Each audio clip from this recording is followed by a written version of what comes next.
take him so he can get back in the water.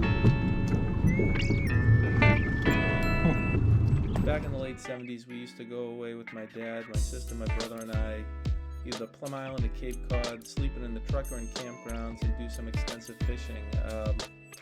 We would catch more bluefish in the 15 to 20 pound variety than you would know what to do with. We thought it was a rite of passage. Over time, it seemed like the big bluefish disappeared and it had escaped me. In this episode, I finally cashed back in on those big bluefish and have found them in the Rhode Island, Point Judith area. Hope you enjoy. They're right there.